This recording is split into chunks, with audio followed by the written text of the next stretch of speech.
Welcome to Interview from Mexico. I'm Laura Carlson, and I'll be your host as we look at cutting-edge issues with the men and women who know them best, here on Telesur.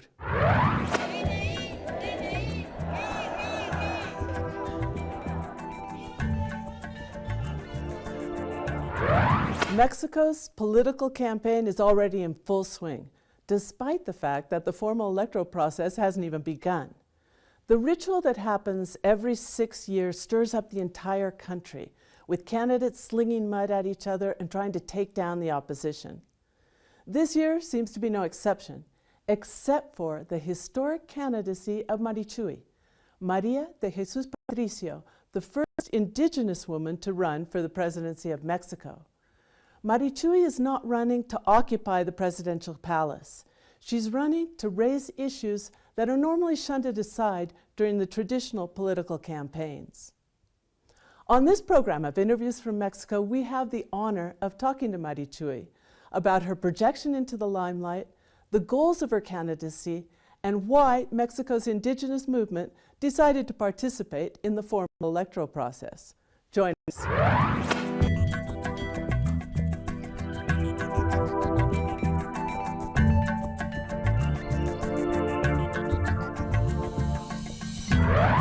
María de Jesús Patricio Marichuy is a traditional healer from the state of Jalisco, a human rights defender, and now she's the candidate of the National Indigenous Congress and the Zapatista Army of National Liberation for the presidency of Mexico.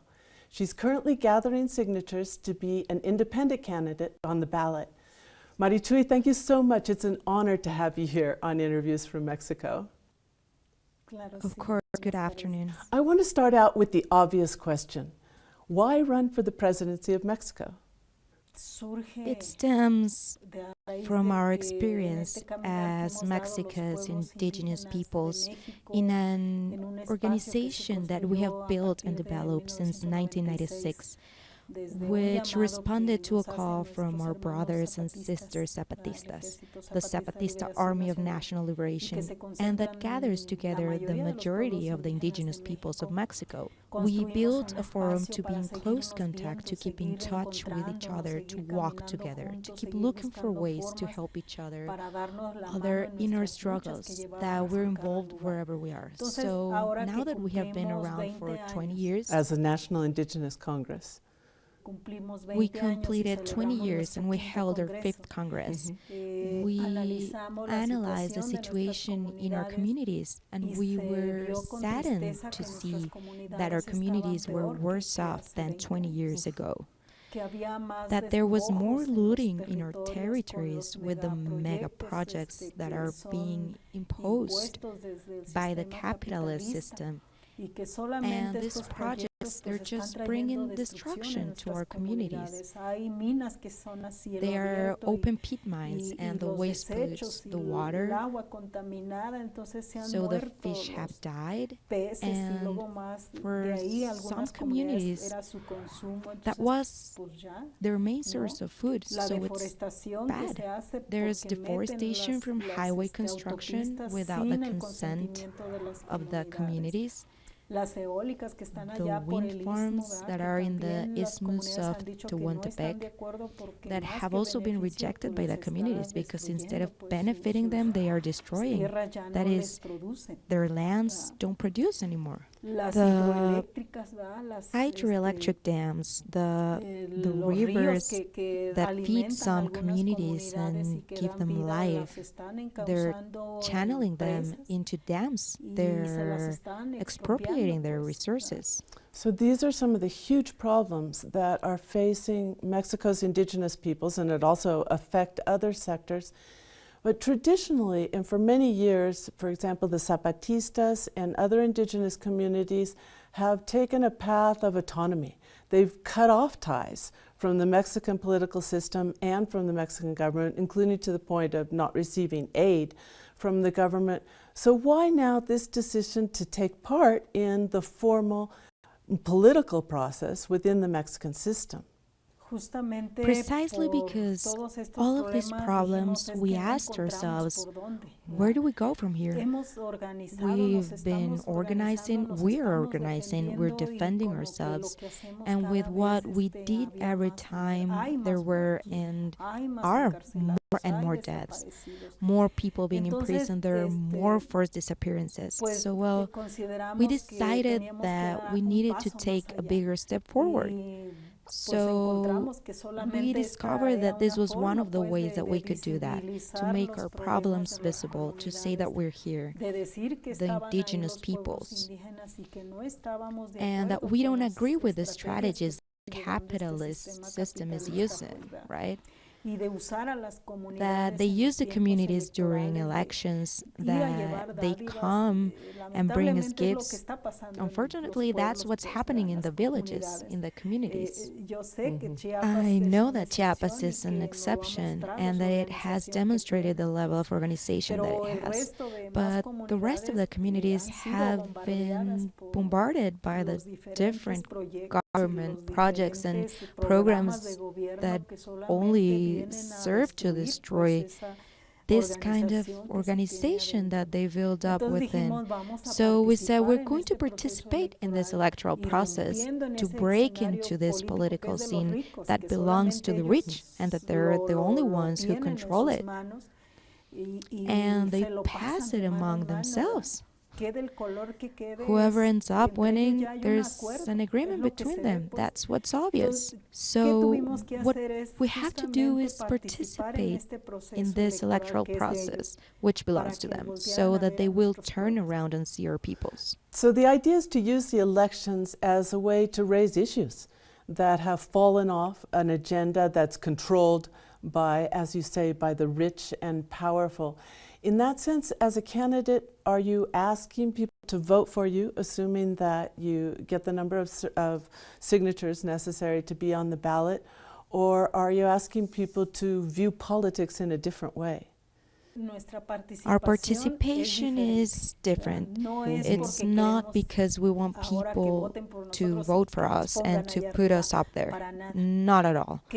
We want to take advantage of this process to reach every corner of this country, especially our communities, but also in the cities, to tell them that we need to create another form of government, that this government needs to emerge from people who's getting organized. We need to organize indigenous peoples and non-indigenous peoples, and the government that we propose to unorganized people is a government that is going to obey the people and not the other way around, that the people have to obey. So that's why our proposal isn't exactly electoral. We're not trying to get people to vote for us, but rather we want people to organize. And a signature isn't a vote, right? A signature is a small sign of support that the signer agrees that there is no other way out, that we need to organize ourselves and we have to keep building power from below.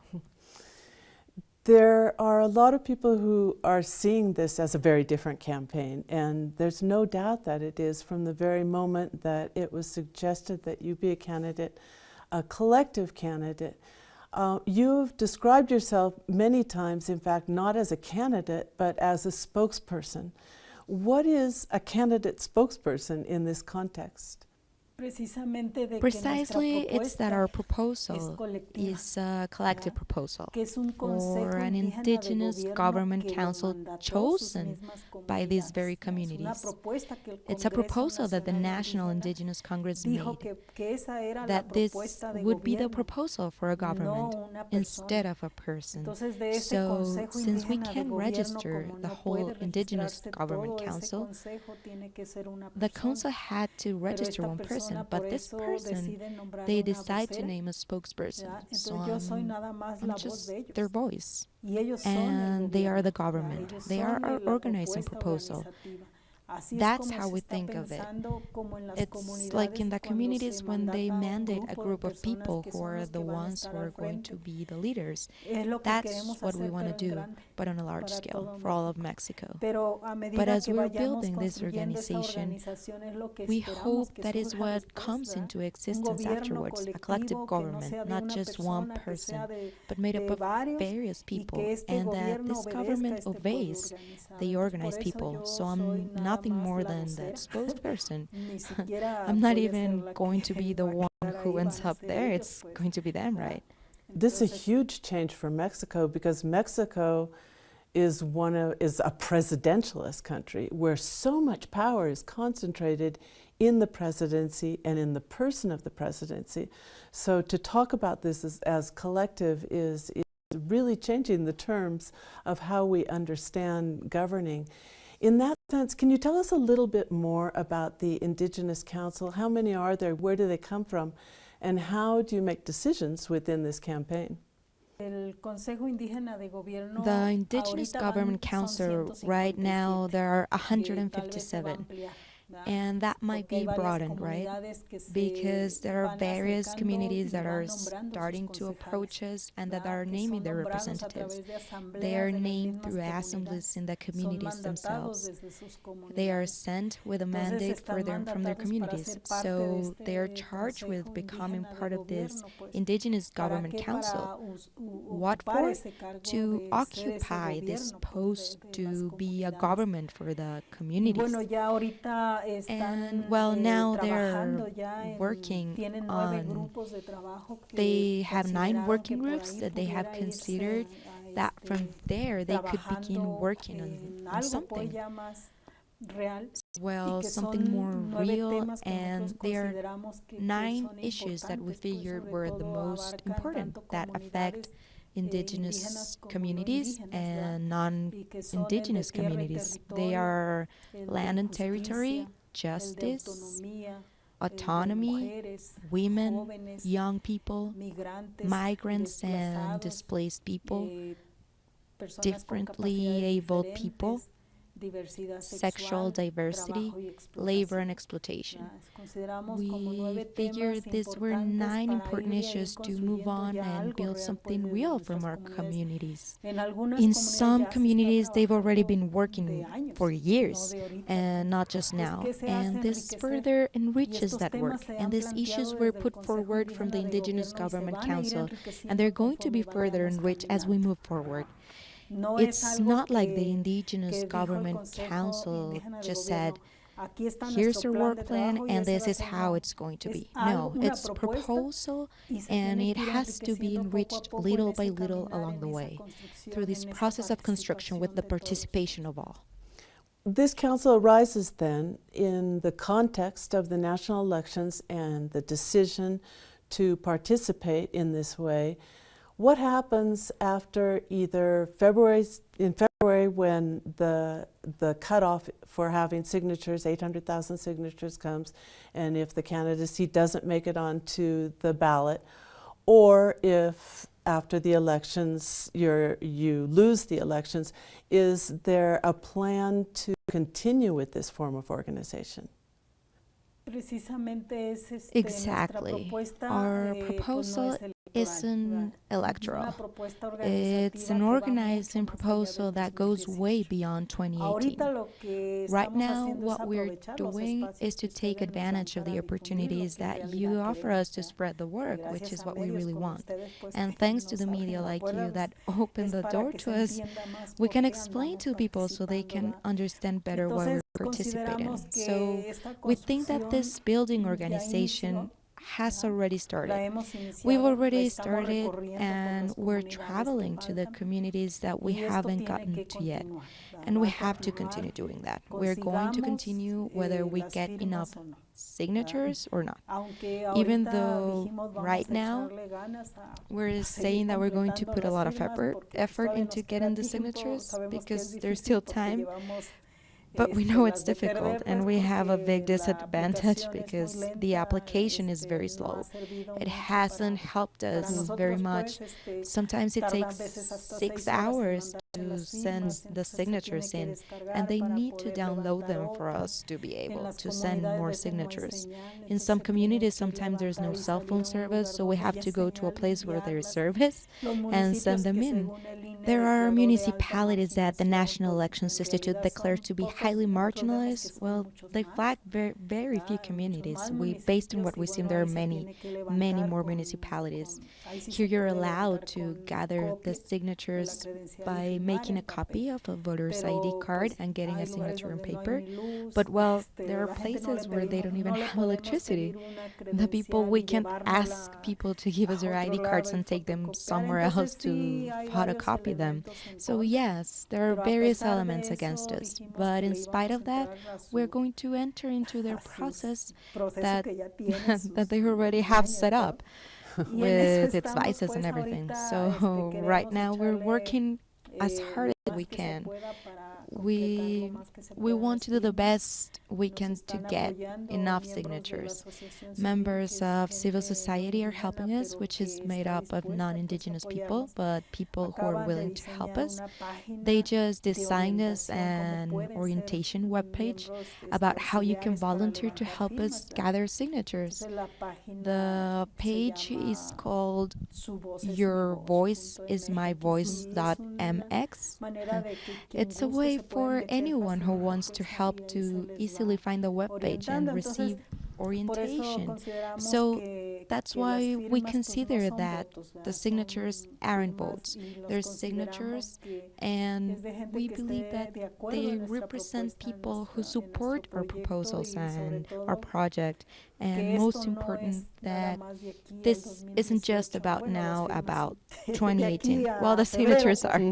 They are from now to February, but this project of building a base has to continue, right? We're going to continue, especially in the communities, because we believe that our life is being stolen by other people with their mega projects, and that we want to conserve this life, which is a way of life for everyone. We know that there are many obstacles to the process of participating in the formal elections, to getting the signatures necessary, and it's going to be an uphill battle. It's always been an uphill battle for Indigenous people and other sectors to participate in the political system. Tell us a little about the organizing. What are you seeing as you go from place to place, from community to community, in the context of this effort? We made an agreement. There was a mandate from the National Indigenous Congress to visit all of the indigenous communities, because there are indigenous communities that haven't participated in the National Indigenous Congress. So in these travels, our priority is in the communities, on our sister communities. And we also want to visit the cities where we have brothers and sisters who aren't indigenous, and there are also indigenous migrants who have been displaced from their communities. So we're working on spreading the word to everyone, to listen to the problems they've had, the pain they felt, because that's our goal, to go to ask them if they're okay, to find out if we're misjudging the situation. And no, we've found that the problems exist. Well, to tell you the truth, I had never traveled through the country like this. And what they've told us, well, it's worse than in the communities.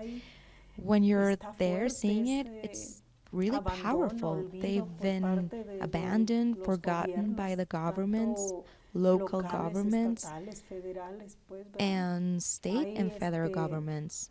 They themselves, they talk to us and they tell us, look, we're going through this here too, and you can go and see it and hear about it. So we have, on this trip, we've heard these voices. We've heard their stories of pain, and we have also heard about how they're resisting, right? And that's what gives us strength, because in other places they're strong too. But they're there. They're isolated, but they're strong on the inside. There are communities that I really respect them, that they have so much strength within, and there are others that are invaded by organized crime, which is spreading fear in the communities. You can feel it, that they can't even be sure that if they go out into the street, they'll come back. They don't know. So this was exactly the idea, to go out and listen and talk to people, and on our part propose that if we don't organize ourselves, if we don't give support each other, no one else is going to come help us and solve our problems, right? That we need to unite, we need to organize, we need to build a strong organization among all of us, to respect each other and respect each person's time, each person's geography, each person's way of life, and we need to work together to build a Mexico from below, a Mexico that makes its own decisions, a Mexico that speaks and is listened to, and above all, a Mexico that refuses to allow that they continue to deplete what gives it life, the rivers, the trees, the animals, everything that is. So when we put forth this idea, our brothers and sisters, especially in the communities, agreed and feel like our proposal is their own.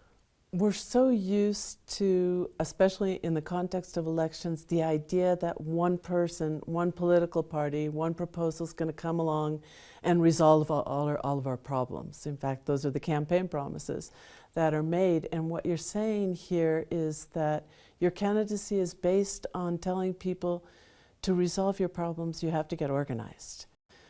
How would you sum up the main goals of your candidacy or of this effort to get the signatures to be on the ballot? Well, we're going to keep putting effort into collecting signatures, which is the way to get on the electoral ballot. And we're going to keep going, to keep visiting more communities. There won't be enough time between now and February to visit all of them. So if we don't get on the ballot, we're going to broaden our itinerary and we're going to keep visiting more places. And if not, well, we've already achieved a lot. We've been able to make these communities visible, and we've been able to visit them. We want to keep advising, to keep building. This doesn't end this year in 2018. It's something that's going to continue. And, well, we emerged now with this platform, but we know that it will take time. Effort, and we have to convince people, especially those who feel really alienated and think that there's no other way, that we're destined to this, that no, we have the right to think about how there could be something different. If what's designed for us hasn't worked and hasn't benefited us, on the contrary, it's brought us more destruction and death for everyone. Well, then we have to think about a different way. We can't just stand there with our arms crossed, waiting for death to come to us. We have to start building from now into the future. Marichuy, we have very little time left, and I just want to ask you quickly, what's been the response to your candidacy, to this effort? Have you faced discrimination for being a woman, racism for being an indigenous person in this process? And how have people responded both positively and negatively to this effort? Well, first I'll tell you the negative part. Well, yes. We know that we live in a country that is designed to be a patriarchy, where women have hardly participated, or rather they haven't been taken into consideration, because we've always been there. We've always been in the struggles. We've always been there, but we haven't been considered an important part. So because of this, there's a lot of discrimination, a lot of racism on the part of those above and from people in the city.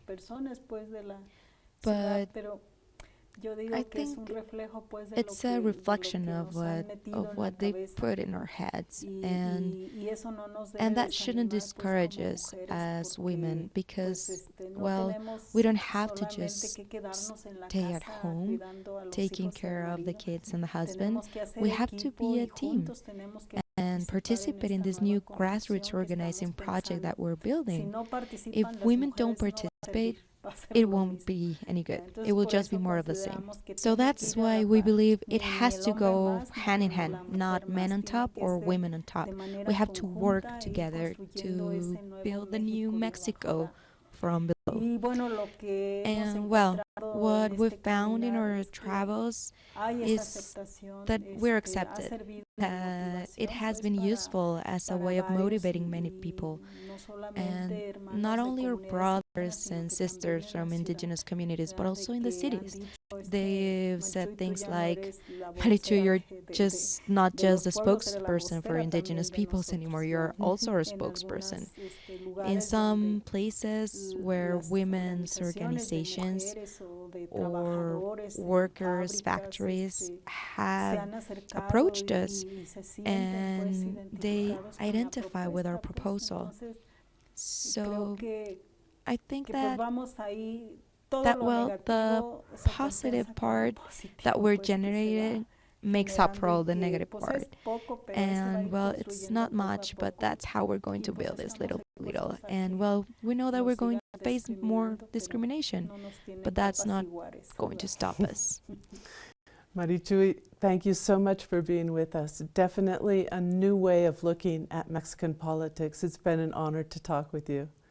And thank you. We'll be back next week on Interviews from Mexico.